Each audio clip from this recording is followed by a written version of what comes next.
I had a Fail Gloriously workshop yesterday, and during the reflections, one of the people said that when their team is working remotely and they're having meetings online, that they're afraid to say anything unless they sound smart.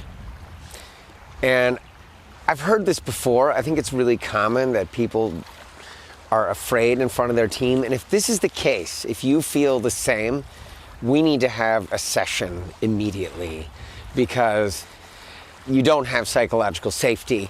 We're a team. We need to be able to ask stupid questions or put out mediocre ideas or say things that might not be smart because we're there to support each other and lift each other up and learn from each other and take away those fears. Because if we're worried about that, it's super hard to have access to creativity, great collaboration, and all our best stuff. So please contact me immediately.